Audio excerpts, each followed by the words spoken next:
ચલો ધોરણ 9 ના બાળકો કેમ છો દરેક બાળકો મજામાં?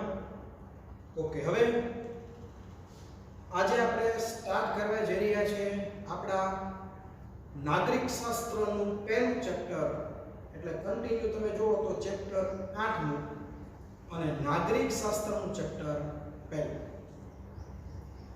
ભારતના બંધારણ છે એનું ઘડતર કેવી રીતે થયું અને આપણા બંધારણના જે લક્ષણો છે એ લક્ષણો વિશે આપણે અભ્યાસ કરવાનો છે. તો સૌથી પહેલા બંધારણ કોને કહેવાય એના આપણે સામાન્ય માહિતી મેળવીએ. તો દાખલા તરીકે આપણી સ્કૂલ છે. હવે આપણી સ્કૂલનું જો આપણે સારામાં સારું સંચાલન કરવું હોય તો એના કેટલા બધા નિયમો છે. ઘણા બધા નિયમો સ્ટાફ માટે હોય, ઘણા બધા નિયમો ટ્રસ્ટ માટે હોય, ઘણા બધા નિયમો વિદ્યાર્થીઓ માટે હોય કે એનાથી આપણી સ્કૂલનું સંચાલન કેવું થાય છે તો કે સરસ મજાનું થાય છે. મેનેજમેન્ટ કેવું થાય છે? સારું ચાલે છે. સ્કૂલ સારી ચાલે છે. નિયમ જ ન હોય તો આડેધડ હાલતી હોય સ્કૂલ તો વિચાર કરો, ગમે ત્યારે પરીક્ષા લેવામાં આવે, ગમે એનો લેક્ચર ગમે ત્યારે આવે, કંઈ ટાઈમ ટેબલ ન હોય, રિસેસનું આયોજન ન હોય તો સ્કૂલનું સંચાલન વ્યવસ્થિત ચાલે, વિદ્યાર્થીનું રિઝલ્ટ વ્યવસ્થિત આવે. ખાલી તમારી નાનકડી એવી સ્કૂલ છે તોય તેના સંચાલન માટે કેટલા બધા અગત્યના નિયમો બનાવેલા છે, કેટલા બધા કાયદાઓ બનાવેલા છે. તો આ તો આવડો મોટો આપણો દેશ, તો જો આ આપણો દેશ એનું સારામાં સારું વ્યવસ્થિત સંચાલન કરવું હોય તો એના માટે બંધારણની જરૂર પડે. બંધારણ એટલે બીજું કાંઈ નથી, બરાબર? કે અઘરો શબ્દ નથી. બંધારણનો મતલબ શું છે? કાયદાઓનો સંગ્રહ. આપણા દેશના સંચાલન માટે જેટલા કાયદાઓ છે, જેટલી કલમો છે એ લખેલી હોય એનો સંગ્રહ જે પુસ્તકમાં હોય ને એને બંધારણનું પુસ્તક કહેવાય. એને ટૂંકમાં દેશનું બંધારણ કહેવાય. જેમ આપણે ઉદાહરણ આપ્યું કે આપણી સ્કૂલ ચલાવવા માટે કેમ ઘણા બધા કાયદાઓ છે, બરાબર? એ કાયદાઓનો આખો સમૂહ એટલે આપણા સ્કૂલનું બંધારણ થયું. તો એમ આપણા દેશના સંચાલન માટે જે આખા કાયદાઓ કે નિયમો એનો આખો સંગ્રહ જે બનાવેલો છે તેને શું કહેવાય? દેશનું બંધારણ કહેવાય. હવે સૌથી પહેલા છે ને આપણે બંધારણનો અર્થ જોવાનો છે કે ભાઈ બંધારણ કોને કહેવાય. તો જો તમારી બુકની અંદર અથવા તો તમારા મટીરીયલની અંદર સૌથી પહેલા તો બંધારણનો શું આપેલો છે? અર્થ આપેલો છે. સૌથી પહેલા બંધારણનો શું આપેલો છે? અર્થ. તો એ બંધારણનો અર્થ આપણે લખીએ છીએ આગળ. જો શું કીધું છે? કોઈ પણ દેશનું શાસન ચલાવવા માટે ઘડવામાં આવેલા નિયમોના વ્યવસ્થિત સંગ્રહને દેશનું શું કહેવાય? બંધારણ. કોઈ પણ દેશનું, આ તમારે વ્યાખ્યા છે યાદ રાખવાની છે. કોઈ પણ દેશનું શાસન ચલાવવા માટે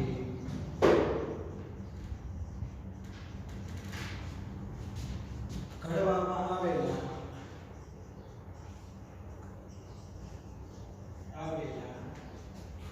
વ્યવસ્થિત નિયમોના સંગ્રહ દેશનું શું કહેવાય છે? તો કે દેશનું શું કહેવાય છે? તો કે બંધારણ કહે છે. હવે આ વ્યાખ્યા તમારે યાદ રાખવાની છે. આ વ્યાખ્યામાં તમારે કેટલા કે કોઈ પણ દેશનું શાસન ચલાવવા ઘડવામાં આવેલા વ્યવસ્થિત નિયમોના સંગ્રહ. કોઈ પણ દેશ હોય તેને તેનું શાસન ચલાવવું હોય તો એને અમુક નિયમો બનાવેલા હોય, તો એ જે નિયમો જે બનાવેલા છે એ નિયમો જે સંગ્રહ કરેલા છે વ્યવસ્થિત, એનું આખું પુસ્તક, એ નિયમોનો આખો સંગ્રહ જેને બંધારણ તરીકે શું કરવામાં આવે છે? ઓળખવામાં આવે છે. હવે જો બંધારણનું મહત્વ શું છે? તમને 2 માર્ક્સની અંદર એવો પ્રશ્ન પૂછાય કે ભાઈ બંધારણનું મહત્વ સમજાવો, તો તમારે એની અંદર કેટલા મુદ્દા લખવાના? બરાબર? તમને 2 માર્ક્સની અંદર એવો પ્રશ્ન પૂછાય કે ભાઈ બંધારણનું મહત્વ સમજાવો, બંધારણનું મહત્વ જણાવો, તો એની અંદર તમારે કેવી રીતે લખાય? તો બંધારણ એ દેશનો પાયાનો શું છે? દસ્તાવેજ છે. જો પહેલા આપણે કીધું છે બરાબર કે ભાઈ વાક્ય નંબર 1 બંધારણ છે એ દેશનો પાયાનું શું છે તો કે દસ્તાવેજ છે. બરાબર આ યાદ રાખવાનું. તમને એવો પ્રશ્ન પૂછાય કે દેશનો પાયાનો મહત્વનો દસ્તાવેજ શું છે તો તમારે જવાબમાં શું લખવાનું છે? બંધારણ. આપણા દેશનો પાયાનો મહત્વનો દસ્તાવેજ કયો છે તો જવાબમાં શું લખવાનું છે? બંધારણ. બંધારણની જોગવાઈના આધારે દેશમાં કાયદાઓ ઘડવામાં આવે છે. દેશના કાયદાઓ બંધારણને સુસંગત અને બંધારણીય જોગવાઈને આધીન હોવા જોઈએ. મતલબ કે બીજું છે કે દેશના કાયદાઓ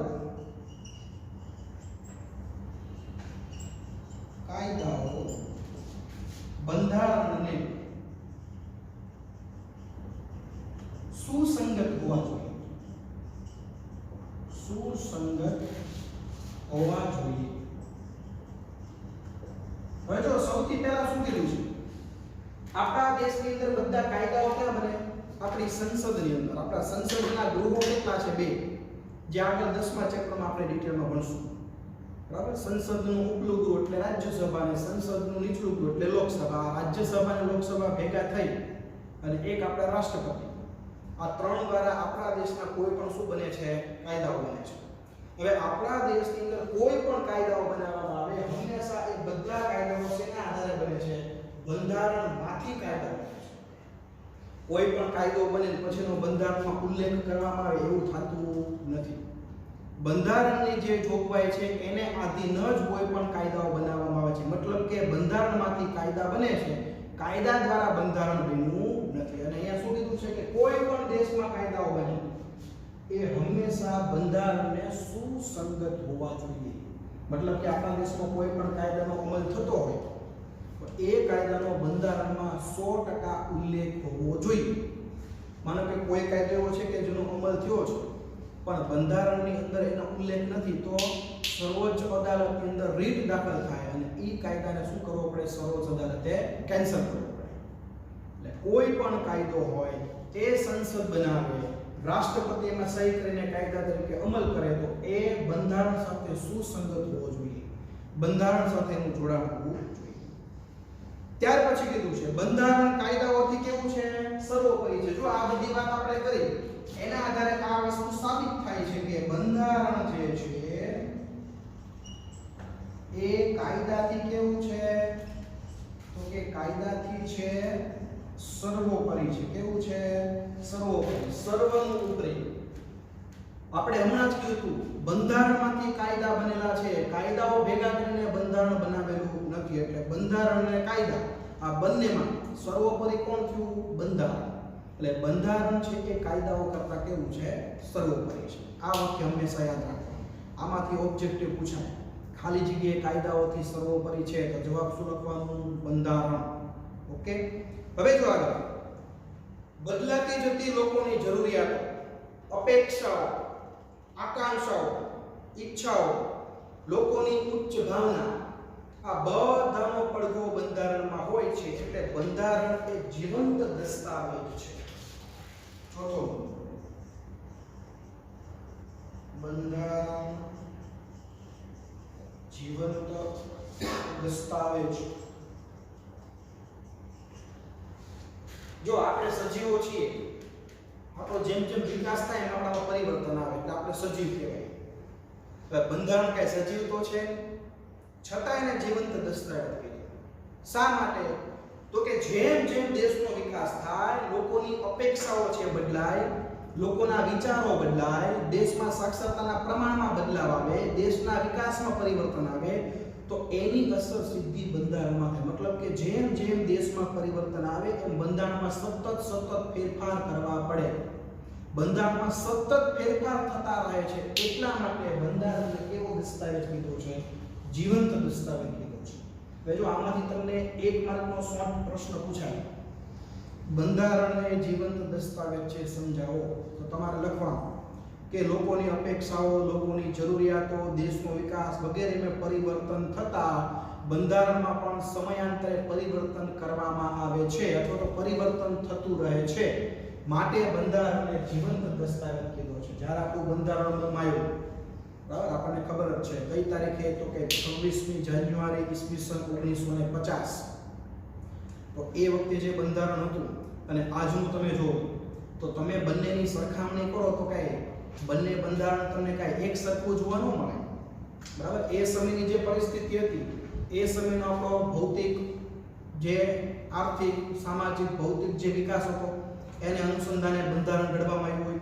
હવે ધીમે ધીમે કરતા જેમ જેમ દેશમાં પરિવર્તન આવે એમ બંધારણમાં પણ શું આવે છે? પરિવર્તન આવે છે. એટલે એમ કરતા તમે આજનું બંધારણ જુઓ અને એ 26 જાન્યુઆરી 1950 નું બંધારણ જુઓ તો બેની તમે કમ્પેરિઝન કરો તો ઘણો બધો શું તમને જોવા મળે? તફાવત જોવા મળે. ઘણો બધો તમને શું જોવા મળે? ફેરફાર જોવા મળે. એટલે આ ફેરફારો સતત થતા રહે છે એટલે બંધારણને કેવો દસ્તાવેજ કહેવામાં આવે છે? જીવંત દસ્તાવેજ કહેવામાં આવે છે. ઓકે, તો જો તમને બંધારણનું મહત્વ પૂછે તો માત્ર ને માત્ર તમારા કયા 4 મુદ્દાના આધારે, તો કે આ જે 4 મુદ્દા છે એના આધારે તમારે જવાબ લખવાનો છે. પહેલો મુદ્દો તો કે બંધારણ છે એ દેશનો પાયાનો મહત્વનો દસ્તાવેજ કહેવાય છે. પહેલું વાક્ય પૂરું. બીજો મુદ્દો કે દેશના કાયદાઓ છે એ બંધારણને સુસંગત હોવા જોઈએ. બીજો મુદ્દો પૂરો. ત્રીજો મુદ્દો બંધારણ છે એ કાયદાઓથી સર્વોપરી છે. કોઈ પણ કાયદો છે એ ઘડવામાં આવે ત્યારે એ બંધારણને સુસંગત હોવો જોઈએ. અને છેલ્લું કે લોકોની અપેક્ષાઓ, લોકોની ઉચ્ચ ભાવનાઓ, દેશનો વિકાસ, આ બધાની બંધારણ પર શું થાય છે? અસર થાય છે. એટલે બંધારણમાં પરિવર્તન થતું રહે છે એટલે બંધારણ છે એને જીવંત દસ્તાવેજ કહેવામાં આવે છે. ચલો હવે એક મોસ્ટ આઈએમપી પ્રશ્ન આપણે જોવાનો છે. બરાબર, નોટ કરજો વ્યવસ્થિત. એક અગત્યનો એક પ્રશ્ન જોવાનો છે જેનું નામ છે બંધારણનું ઘડતર. બંધારણનું ઘડતર. IMP, most IMP. આ પ્રશ્ન છે કાં તો તમને 3 માર્ક્સની અંદર પૂછાય અથવા તો તમને 4 માર્ક્સની અંદર પૂછાય. તો આ પ્રશ્ન છે એ ખૂબ જ અગત્યનો છે. જો અહીંયા બાજુમાં આઈએમપી હું લખું છું. તમને પ્રશ્ન એવો પૂછે કે બંધારણના ઘડતરની પ્રક્રિયા ટૂંકમાં સમજાવો. 3 માર્ક. ટૂંક નોંધ લખો. બંધારણનું ઘડતર 4 માર્ક. આપણા દેશનું બંધારણ કઈ રીતે બન્યું સમજાવો. 4 માર્ક. કોઈ પણ રીતે આ પ્રશ્ન પૂછાય તો અહીંયા જે હું મુદ્દા લખું છું એ મુદ્દાના આધારે તમારે આખો જવાબ તૈયાર કરવાનો રહેશે. સમજાય છે? હું જે મુદ્દા અહીંયા લખું એ મુદ્દાના આધારે તમારે આખો જવાબ તૈયાર કરવાનો રહેશે. હવે તો સૌથી પહેલી વસ્તુ શું કીધી છે કે આઝાદી પહેલા બ્રિટિશ સરકારે એક કેબિનેટ મિશન 3 સભ્યોનું બનેલી એક કમિટી મોકલી. કઈ તારીખે? 25 માર્ચ 1946. સૌથી પહેલા તો 25 માર્ચ 1946 ના રોજ કેબિનેટ મિશન ભારતમાં આવ્યું. શું આવ્યું? Cabinet mission. આપણા ભારતની આઝાદી આપવા માટે અંગ્રેજોએ 3 જણાની, આની અંદર સભ્ય કેટલા હતા? 3 સભ્યો હતા. કારણ કે વળી આની પાસે તમને પાછો પ્રશ્ન એવો પૂછે કેબિનેટ મિશનમાં કેટલા સભ્યો હતા તો તમારે જવાબ શું લખવાનો છે? 3. કેબિનેટ મિશનની અંદર કેટલા સભ્યો હતા તો તમારે જવાબ શું લખવાનો છે? 3. 3 જણાની બનેલી કમિટી એ 25મી માર્ચ 1946 ના રોજ આપણા ભારત આવી. જેને કામ કયું કરવાનું હતું? તો કે આ કેબિનેટ મિશનને કામ કરવાનું હતું ભારતને આઝાદી આપવાનું. શું કામ કરવાનું હતું? ભારતને આઝાદી આપવાનું.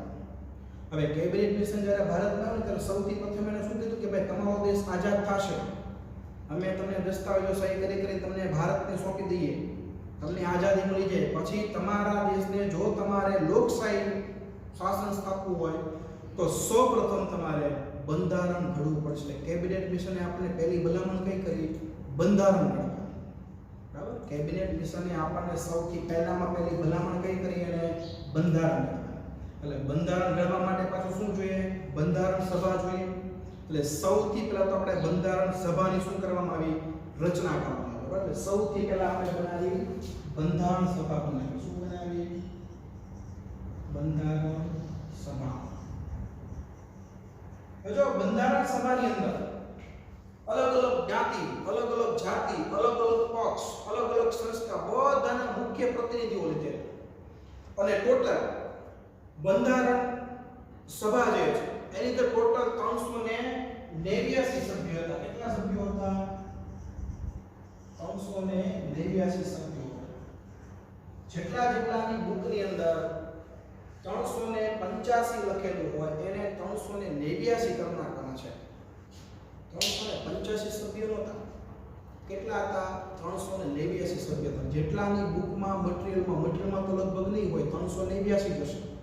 તો એને કેટલા કરી નાખવાના છે? 389. હવે જો 389 માં કોણ કોણ હતા?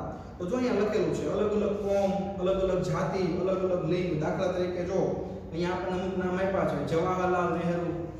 બરાબર? આપણે અમુક નામ લખીએ અહીંયા કે ભાઈ જવાહરલાલ નહેરુ. એની પછી સરદાર પટેલ, એની પછી કોણ તો સરદાર પટેલ. મૌલાના અબુલ કલામ આઝાદ, એટલે મૌલાના આઝાદ ટૂંકમાં મૌલાના આઝાદ વગેરે. બસ કેટલા નામ લખીએ. બાકીના નામ ઘણા બધા છે. શ્યામા પ્રસાદ મુખર્જી હતા, એચપી મોદી, બરાબર, H V Kamath, Frank Anthony, Kanaiyalal Munshi, Gopalaswami Ayyangar, Krishnaswami Ayyangar, Baldev Singh. હવે જો મહિલા પ્રતિનિધિ કઈ હતા? એ મહિલા પ્રતિનિધિ છે એના નામ તમારે યાદ રાખવાના છે. મહિલાઓ. એકનું નામ છે વિજયાલક્ષ્મી પંડિત અને બીજાનું નામ છે સરોજિની નાયક.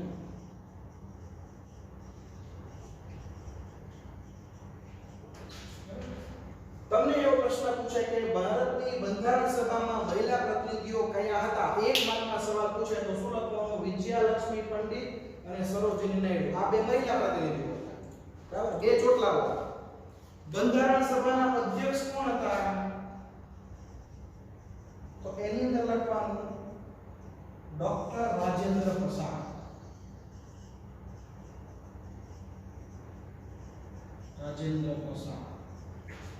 બંધારણમાં ખરડા સમિતિના અધ્યક્ષ કોણ હતા? તો એની અંદર લખવાનું ભીમરાવ આંબેડકર.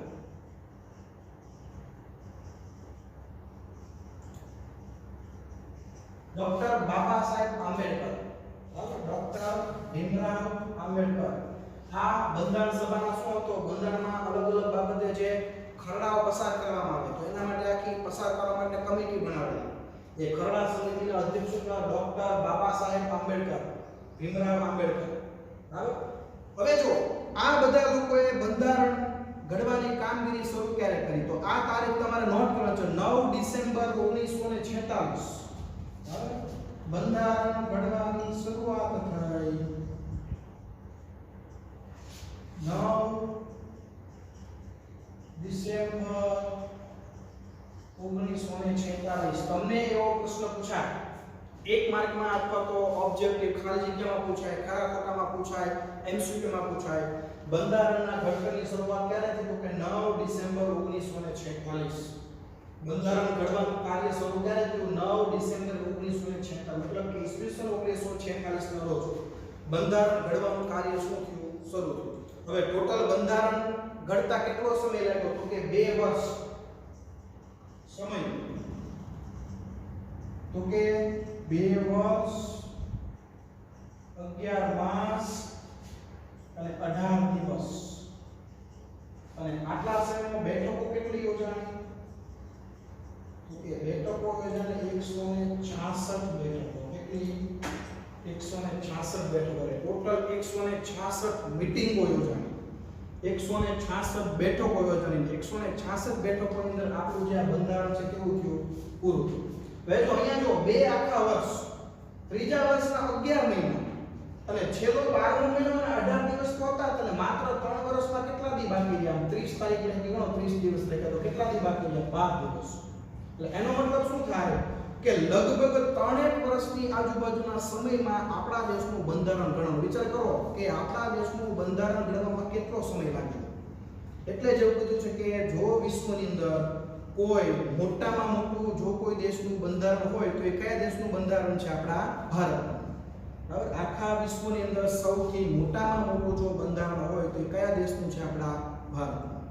હવે જો પછી શું કીધું છે કે આપણા બંધારણમાં શરૂઆતમાં 395 કલમ હતી અને પરિશિષ્ટો 8 હતા. પછી એમાંથી સુધારો થયો, 461 કલમો થઈ ગઈ અને પરિશિષ્ટો કેટલા થઈ ગયા? તો કે 9 થઈ ગયા. 26 નવેમ્બર 1949 બંધારણ ઘડતરનું કાર્ય પૂર્ણ. 26 નવેમ્બર 1949 માં કાર્ય પૂર્ણ થયું અને બંધારણનો અમલ ક્યારે થયો? 26 જાન્યુઆરી 1950. હવે જો તમે વિચાર કરો, 26મી નવેમ્બર ઈસવીસન 1949 માં બંધારણ આખી જે આપણી ખરડા સમિતિ છે એમાંથી પસાર થઈ ગયું. બધા લોકોએ સંમતિ આપી દીધી કે હવે ભારતનું બંધારણ ઓકે, હવે આમાં કઈ ફેરફાર કરવાની જરૂર છે નહીં, હવે આનો અમલ કરી દો. તો 26મી નવેમ્બરે 1949 માં આપણું બંધારણ તૈયાર હતું, છતાં એનો અમલ ન થયો. એનો અમલ 2 મહિના પછી થયો. ક્યારે? 26મી જાન્યુઆરી 1950. એનું કારણ ખબર છે તમને? શા માટે? તો તમારે ઇતિહાસની અંદર ભણવાનું આવશે કે ભૂતકાળની અંદર જ્યારે આપણને આઝાદી નહોતી મળી ત્યારે 26મી જાન્યુઆરી 1930ની સાલથી આપણે એવું નક્કી કર્યું હતું કે જ્યાં સુધી આપણને આઝાદી ન મળે ત્યાં સુધી દર 26મી જાન્યુઆરીના દિવસને આપણે આઝાદી દિવસ તરીકે ઉજવશું. એવું રાવી નદીના કિનારે 1930માં નક્કી કરેલું. પૂર્ણ સ્વરાજ્યની માંગણી જ્યારે તમે ભણશો ને ઇતિહાસમાં ત્યારે મુદ્દા આવશે. હવે તમે વિચાર કરો, આપણે આઝાદી દિવસ તરીકે કયા દિવસને ઉજવતા હતા? તો કે 26મી જાન્યુઆરીને આઝાદી દિવસ તરીકે ઉજવતા હતા. પછી આપણને આઝાદી ક્યારે મળી? તો કે ભાઈ પછી આપણને આઝાદી મળી છે 15 ઓગસ્ટે 1947માં. હવે તમે વિચાર કરો કે 15 ઓગસ્ટ 1947માં આપણને આઝાદી મળી એટલે હવે સ્વાભાવિક છે કે હવે આપણે આપણા આઝાદી દિવસ તરીકે કયો દિવસ ઉજવીએ? 15 ઓગસ્ટ. તો ઓલી 26 તારીખ તો ભૂલાઈ જાય પાછી. બરાબર, જે જૂનો આઝાદી દિવસ હતો એ તો ભૂલાઈ જાય, જેની આપણે દર વર્ષે ઉજવણી કરતા હતા. બરાબર, એટલે આપણા બંધારણના ઘડવૈયાએ વિચાર્યું કે જો આપણે એ દિવસ ભૂલવો ન હોય તો આપણું બંધારણ અત્યારે ભલે બની ગયું, 2 મહિના પછી 26મી જાન્યુઆરી આવે છે તો એ દિવસે બંધારણનો અમલ કરો. બરાબર, એટલે એ દિવસે બંધારણનો અમલ થાય એટલે આ દિવસને પછી કયા દિવસ તરીકે આપણે ઉજવશું? તો કે ભાઈ આપણે ઉજવશું પ્રજાસત્તાક દિવસ. બરાબર, કારણ કે બંધારણ જે દિવસે અમલમાં આવે એ દિવસથી તમામ સત્તા કોના હાથમાં આવી જાય? પ્રજાના હાથમાં આવી જાય. એટલે પ્રજાસત્તાક દિવસ તરીકે આપણે એને ઉજવશું. એટલે સાથે સાથે એ દિવસ આપણને યાદ રહેશે. 26મી જાન્યુઆરી દિવસ આપણે ભૂલશું નહીં. પ્રજાસત્તાક દિવસ તરીકે ઉજવણી થાય એટલે 26 જાન્યુઆરીની આપણે દર વર્ષે ઉજવણી ઉજવણી થઈ જાય. પણ કયા દિવસે થાય? પ્રજાસત્તાક દિવસે. પહેલા કયા દિવસ તરીકે કરતા? આપણે આઝાદી દિવસ તરીકે. એટલે આ દિવસને ભૂલવાનો નહોતો. એટલા માટે બંધારણ આ 26 નવેમ્બરે તૈયાર થયું હોવા છતાં એનો અમલ ક્યારે થયો? 26મી જાન્યુઆરી 1950ના દિવસે અમલ થયો. હવે જો પછી આપણને કીધું છે કે આપણા ભારતનું રાષ્ટ્ર ચિહ્ન છે 4 સિંહની આકૃતિ. આ યાદ રાખવાનું છે. આપણું રાષ્ટ્ર ચિહ્ન શું છે? તો કે રાષ્ટ્ર ચિહ્ન છે 4 સિંહની આકૃતિ. આપણો રાષ્ટ્ર મંત્ર કયો છે? તો કે રાષ્ટ્ર મંત્ર છે સત્યમેવ જયતે. સત્યનો જ હંમેશા શું થાય છે? વિજય થાય છે. બરાબર, આ બે વસ્તુ જે છે એ તમારે યાદ રાખવાની છે. આપણો રાષ્ટ્રીય મંત્ર છે સત્યમેવ જયતે અને આપણી રાષ્ટ્રનું ચિહ્ન કયું છે? તો કે 4 સિંહની આકૃતિ. તમે ઓલા ચરણી સિક્કાની અંદર જોશો તેમાં તમને સિંહના આકારે 3 જ મોઢા દેખાય છે. પાછળની બાજુનું મોઢું આપણને દેખાય નહીં, પણ એ જે છાપ આપેલી છે, બરાબર, એ 4 સિંહની આકૃતિ વાળી છાપ જે છે એ આપણી રાષ્ટ્રનું શું છે? ચિહ્ન છે. ત્યાર પછી કીધું છે કે આપણા બંધારણમાં કયા કયા મુદ્દાઓની ડિટેલમાં માહિતી આપી છે. તો જો એક તો આપણે મૂળભૂત હક, આપણી ફરજો કઈ કઈ છે, પછી આપણા રાજનીતિના સિદ્ધાંતો કયા કયા છે, સરકારની રચના કેવી રીતે થાય, સરકારના કાર્યો કયા કયા છે, સરકારના અંગો કયા કયા છે, બરાબર, આપણું ન્યાયતંત્ર છે ની રચના કેવી રીતે કરી, ન્યાયતંત્ર કેટલા ભાગમાં હોય, આ બધા મુદ્દાની ડિટેલમાં ચર્ચા આપી છે. એટલે જ એવું કહેવાય છે કે દુનિયાનું વિસ્તૃત અને વિગતવાર બંધારણ એટલે કયા દેશનું? ભારતનું. છેલ્લે આ મુદ્દો પર યાદ રાખવાનું, દુનિયાનું સૌથી વિસ્તૃત અને વિગતવાર બંધારણ, બરાબર, એટલે ક્યાંનું? તો તે ભારત. તમને એવો પ્રશ્ન પૂછાય કે દુનિયાની અંદર લોકશાહી દેશોમાં સૌથી વિસ્તૃત, વિગતપૂર્ણ અને મોટામાં મોટું બંધારણ કયા દેશનું છે? તો તમારે જવાબ શું લખવાનો છે? ભારત. બરાબર, આપણું બંધારણ છે એ દુનિયાનું વિસ્તૃત અને વિગત અને વિશદપૂર્ણ બંધારણ છે. ફરીવાર એક વખત આ પ્રશ્ન છે એનું રિવિઝન કરાવું છું. આ સવાલ છે અગત્યનો છે, યાદ રાખજો. સૌથી પહેલા તો બંધારણનો તમારે અર્થ યાદ રાખવાનો કે ભાઈ કોઈ પણ દેશનું શાસન ચલાવવા માટે ઘડવામાં આવેલા નિયમોના વ્યવસ્થિત સંગ્રહને શું કહેવાય? દેશનું બંધારણ કહેવાય. બંધારણ દેશનો પાયાનો દસ્તાવેજ છે, જીવંત દસ્તાવેજ છે, બંધારણ એ સર્વોપરી છે અને કોઈ પણ કાયદો ઘડાય એટલે બંધારણ સાથે કેવો હોવો જોઈએ? સુસંગત હોવો જોઈએ. હવે બંધારણના ઘડતરની પ્રક્રિયા સમજાવો. જો તમે આટલા મુદ્દા પાકા કરશો, આટલા મુદ્દા માત્ર યાદ રાખશો એટલે બંધારણના ઘડતરની પ્રક્રિયા તમને યાદ રહી જશે. સૌથી પહેલા આપણા દેશમાં કેબિનેટ મિશન આવ્યું. ક્યારે? તો કે 25 માર્ચ ઈસવીસન 1946 માં હતો. એણે આપણા ભારત દેશના સભ્યોને શેની ભલામણ કરી? તો કે બંધારણ ઘડવાની ભલામણ કરી. બંધારણ ઘડવાની ભલામણ કરી એટલે બંધારણ ઘડવા માટે સૌથી પહેલા તો શું જોઈએ? તો કે બંધારણ સભા. તો પહેલા બંધારણ સભાની રચના કરી. બંધારણ સભામાં કુલ કેટલા સભ્યો હતા? 389. કયા કયા? દાખલા તરીકે જો Jawaharlal Nehru, Sardar Patel, Maulana Azad, HP Modi, Frank Anthony. બરાબર, મહિલા પ્રતિનિધિ કયા હતા? તો કે વિજયાલક્ષ્મી પંડિત, સરોજિની નાયડુ. બંધારણ સભાના અધ્યક્ષ. જો આ જેટલા મુદ્દા લખેલા છે બધા મુદ્દામાંથી એક માર્કના બધા સવાલ છે. જેટલા મુદ્દા અહીંયા લખેલા છે એ બધા મુદ્દા એક માર્કના સવાલ છે. એમસીક્યુ છે, ખાલી જગ્યા છે, ખાડા ખોટા છે, એક વાક્યના જવાબવાળા સવાલ છે. બંધારણના અધ્યક્ષ કોણ? તો કે ડોક્ટર રાજેન્દ્ર પ્રસાદ એ બંધારણના અધ્યક્ષ હતા. બંધારણમાં અલગ અલગ ખરડાઓને પસાર કરવા માટે એક સમિતિ બનાવેલી જેનું નામ છે ખરડા સમિતિ.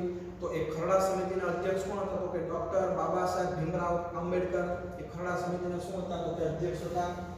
બંધારણ ઘડવાની પ્રક્રિયા શરૂ ક્યારે થઈ? તો કે 9 ડિસેમ્બર 1946. ટોટલ આપણા બંધારણ ઘડવા માટે કેટલો સમય લાગ્યો? તો કે 2 વર્ષ 11 મહિના અને 18 દિવસ. ટોટલ કેટલી બેઠકો યોજાણી એ સમય દરમિયાન? તો 166.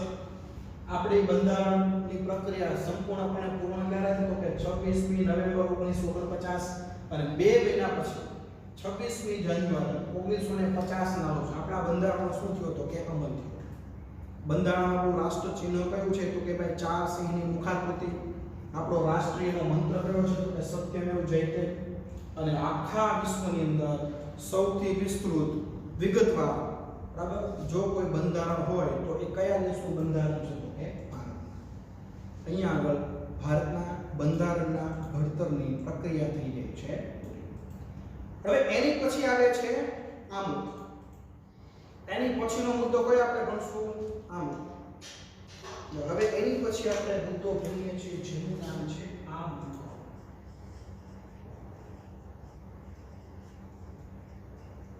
ભારતના બંધારણની શરૂઆત શાનાથી થાય છે? તો તમારે જવાબ શું લખવાનો છે? આમુખ. એટલે સૌથી પહેલો મુદ્દો આ. બરાબર, બંધારણની શરૂઆત એટલે આમુખ. બંધારણની શરૂઆત શાનાથી થાય છે? તો કે આમુખથી. આમુખ એટલે પ્રસ્તાવના. આમુખ એટલે ભારતના બંધારણની શરૂઆત. આમુખ એટલે ભારતના બંધારણનું આધારભૂત વિશિષ્ટ તત્વ, વિશિષ્ટ ભાગ. આમુખમાં જે પણ વસ્તુ લખેલી હોય એનો કાયદા તરીકે કોઈ દિવસ આપણા દેશમાં અમલ થઈ શકે નહીં.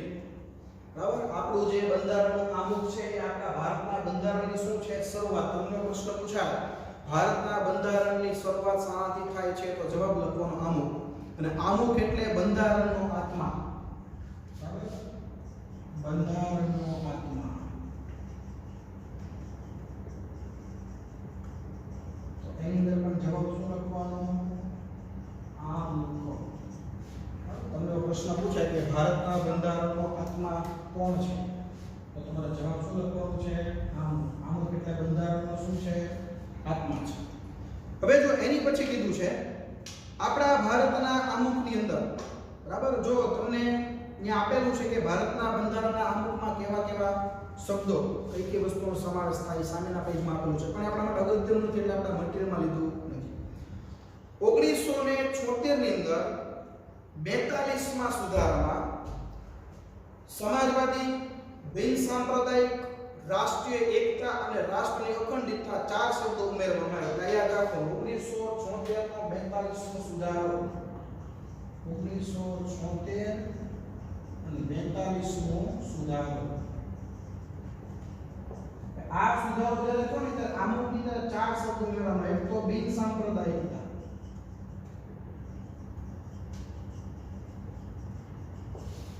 એની પછી કયો શબ્દ ઉમેરવામાં આવ્યો તો કે સમાજવાદ,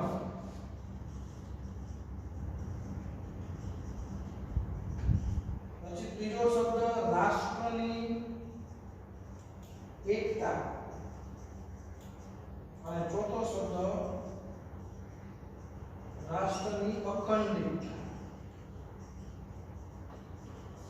બરાબર, તમને એવો પ્રશ્ન પૂછાય 2 માર્કની અંદર કદાચ પ્રશ્ન પૂછાય કે ભારતના બંધારણના આમુખમાં ક્યારે અને કેવો સુધારો થયો? સૌપ્રથમ ક્યારે અને કેવો સુધારો થયો? પહેલો સુધારો ઈસવીસન 1976 ની અંદર, સોરી પહેલો સુધારો તો નથી પણ આ કેટલામો સુધારો છે? 42મો સુધારો છે. તો તમને 1 માર્કનો પ્રશ્ન પૂછાય કે આમુખના 42મા સુધારામાં કયા કયા શબ્દો ઉમેરવામાં આવ્યા? તો તમારે લખવાનું કે ભાઈ આમુખના 1976 માં 42મા સુધારામાં 4 શબ્દ નવા ઉમેરવામાં આવ્યા. બિન સાંપ્રદાયિકતા, સમાજવાદી, રાષ્ટ્રની એકતા અને રાષ્ટ્રની અખંડિતતા. આ 4 શબ્દ જે છે એ આપણા આમુખની અંદર નવા ઉમેરવામાં આવ્યા છે. હવે જો હવે અહીંયા આગળ બિન સાંપ્રદાયિકતા કોને કહેવાય એ આપણે આગળ ભણવામાં આવશે એટલે એની ચર્ચા કરતા. સમાજવાદી કોને કહેવાય તો એ પણ આપણે આગળ ભણશું એટલે એની પણ આપણે ચર્ચા કરતા નથી. એની પછી રાષ્ટ્રની એકતા એ શબ્દ તો તમને સમજાયો છે.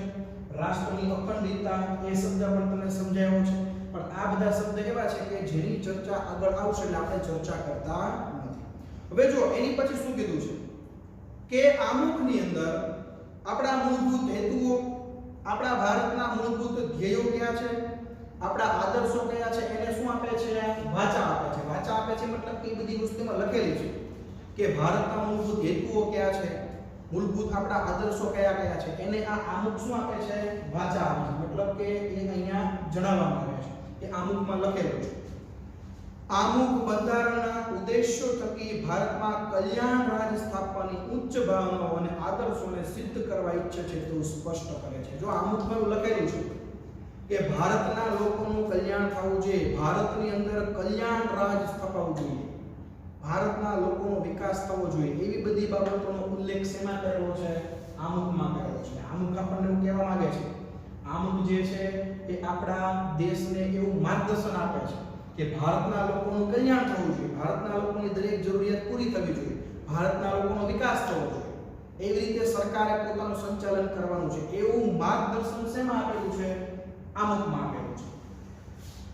આમ આમુખ દ્વારા બંધારણના ઘડવૈયાઓના માનસનો પરિચય થાય છે. આમુખમાં જેટલા જેટલા ધ્યેયો મૂકેલા છે, જેટલા જેટલા આદર્શો મૂકેલા છે, એ બધા પરથી ખ્યાલ આવે કે ભારતના બંધારણના ઘડવૈયાઓ જે છે એનું માનસ કેવું હતું, એનું મગજ કેવું હતું, એની પરથી શું આવે છે? ખ્યાલ આવે છે. તો અહીંયા આગળ આમુખ જે છે એની વાત થઈ ગઈ છે. તો અહીંયા આગળ આપણે ટોટલ એક મુદ્દો જે લઈ લઈએ, આમુખનું મહત્વ, એ મુદ્દો પૂરો થાય એટલે આપણું આજનું ટાર્ગેટ જે ભણવાનું છે થઈ જાય છે. જો આમાં કીધું છે કે આમુખને બંધારણનો શું કહ્યો છે? આત્મા. એનું મહત્વ સવિશેષ છે. કોઈ પણ કાયદાના ઘડતરમાં તેને પૂરી રીતે સમજવા કે અર્થઘટન કે માર્ગદર્શન શેમાંથી મળે છે? આમુખ. એટલે આમુખ શેનું કામ કરે છે? તો કે આમુખ જે છે એ માર્ગદર્શનનું કામ કરે છે. તમારે બંધારણની અંદર કોઈ પણ કલમ, કોઈ પણ કાયદા, બરાબર, એનું અર્થઘટન જો તમને સ્પષ્ટ ન થતું હોય, એમાં વિસંવાદિતા જોવા મળતું હોય, તો એનું અર્થઘટન કરવા માટે તમારે ક્યાં જવું પડે? આમુખમાં. એ કાયદો છે, એ કલમ છે, એ સમજવા માટે તમારે માર્ગદર્શન શેમાંથી મેળવવું પડે? આમુખમાં. એટલે તે આમુખને શું કીધું છે? હોકાયંત્ર કીધું છે. શું કીધું છે? હોકાયંત્ર. એ આપણને માર્ગદર્શન આપે છે. કોઈ પણ કાયદો ઘડવા માટે સંસદની નીતિ શું છે? કયા પ્રકારની મુશ્કેલી માટે કાયદો ઘડવામાં આવ્યો છે? તો આ બધાનું માર્ગદર્શન આપણે શેમાંથી મળે છે? આમુખમાંથી. જો બંધારણ અંદર ઘણા બધા કાયદાઓ, ઘણી બધી જોગવાઈઓ પરથી આપણે બનાવેલા છે સંસદમાં, તો સંસદે કયો કાયદો શા માટે બનાવ્યો છે, એ કાયદા બનાવવા પાછળ સંસદની નીતિ શું છે, આ બધાનું માર્ગદર્શન જો આપણે જોતું હોય તો ક્યાં જવું પડે? આમુખમાં. એટલે જ આમુખને બંધારણનું શું કીધું છે? મહત્વનું હાથરૂપ તત્વ. કાયદાની કોઈ કલમમાં વિસંવાદિતા ઊભી થાય, અસ્પષ્ટતા ઊભી થાય, કોઈ કાયદો હેતુ સ્પષ્ટ ન થતો હોય, તો એના અર્થઘટન કરવામાં, કોઈ પણ બંધારણનો કાયદો છે એ સમજવામાં, એનું અર્થઘટન કરવામાં આમુખ આપણને મદદરૂપ થાય છે. એટલે જ માટે આમુખને શું કીધું છે? હોકાયંત્ર. એટલે જો છેલ્લું વાક્ય લખેલું છે કે આમુખ બંધારણની જોગવાઈઓને સમજવામાં હોકાયંત્રની ગરજ સારે છે. બરાબર? તમને આમાંથી પ્રશ્ન પૂછાય, આમુખ એ હોકાયંત્રની ગરજ સારે છે, સમજાવો, તો તમારે એનો જવાબ કઈ રીતે લખાય કે ભાઈ આ બંધારણની અંદર કોઈ પણ કાયદામાં, કોઈ પણ કલમમાં અસ્પષ્ટતા જણાતી હોય, વિસંવાદિતા જણાતી હોય, કોઈ પણ કાયદાનો હેતુ સ્પષ્ટ ન થતો હોય, તો ત્યારે માર્ગદર્શન કોણ આપે છે? આમુખ આપે છે. માટે આમુખ એ બંધારણમાં હોકાયંત્રની ગરજ સારે છે. મતલબ કે દરેક પ્રકારનું માર્ગદર્શન આપણને શેમાંથી મળે છે? આમુખમાંથી મળે છે. એટલે આમુખને શું કીધું છે? બંધારણનું હોકાયંત્ર. બરાબર? શું કીધું છે? બંધારણનું હોકાયંત્ર. તો અહીંયા આગળ આમુખની વાત થઈ ગઈ. તો આજના લેક્ચરમાં આપણે અહીંયા સુધી રાખીએ છીએ. આવતા લેક્ચરમાં આપણે બંધારણના જે આધાર સ્તંભો છે એ આધાર સ્તંભો વિશે આપણે ચર્ચા કરવાની છે. હવે જો આજના કયા કયા મહત્વના મુદ્દા ભણ્યા, તો સૌથી પહેલા બંધારણનો અર્થ તમારે યાદ રાખવાનો છે, મોસ્ટ ટાઈમ છે. એની પછી બંધારણનું મહત્વ, એના 4 મુદ્દા એ લખેલા છે, યાદ રાખવાના છે. પછી સૌથી મોસ્ટ ટાઈમ પ્રશ્ન, બંધારણના ઘડતરની પ્રક્રિયા. એમાં આ જેટલા મુદ્દા લખેલા છે, 10 થી 12 મુદ્દા, એ તમારે માત્ર પાકા કરવાના છે. હવે એના માટે તમારે શું કરવાનું છે? હું જેવો બોર્ડથી દૂર જાઉં એટલે તરત જ તમારે આ બોર્ડનો સ્ક્રીનશોટ લઈ લેવાનો છે. અને આપણે દર વખતે કહીએ છીએ એ પ્રમાણે જેટલું સ્ક્રીનશોટમાં બોર્ડમાં લખેલું છે તમારે ક્યાં લખવાનું છે? તમારી બુકની અંદર. અને પછી એ વસ્તુ તમારે ક્યાં લખવાની છે? ફેરબુકની અંદર. અને એની પછી તમારે નીચે શું લખવાનું છે? હોમવર્ક. સમાજનું ફેરબુક એટલે હું જે કહું છું ઈ જ બુક. બરાબર? મારું હોમવર્ક તમે જેમાં લખો, મારું બોર્ડ વર્ક તમે જેમાં લખો, ઈ જ સમાજની ફેરબુક હશે. બરાબર? એટલે કોઈ મનમાં એવું નહીં રાખવાનું કે ફેરબુક બનાવવાની છે કે નથી બનાવવાની, અથવા ફેરબુકમાં શું લખવાનું છે. બરાબર? આપણે જે અહીંયા બોર્ડ વર્ક લખવા આપીએ છીએ, આપણે જે હોમવર્ક લખવા આપીએ છીએ, એ તમારે એક જ બુકમાં લખવાનું છે, સોશિયલની બુકમાં લખવાનું છે. અને એ જ તમારી સોશિયલની જે છે શું છે? ફેરબુક છે. બરાબર? તો અહીંયા સુધી આજનો લેક્ચર આપણે રાખીએ છીએ. આવતા લેક્ચરમાં ફરીવાર આપણે મળશું. સ્ક્રીનશોટ લઈ લેજો જેવો બોર્ડથી દૂર જાવ એટલે. અને હોમવર્ક જે છે એ પણ દરેક બાળકો નોટ કરી લેજો. ઓકે? જય હિન્દ, જય ભારત.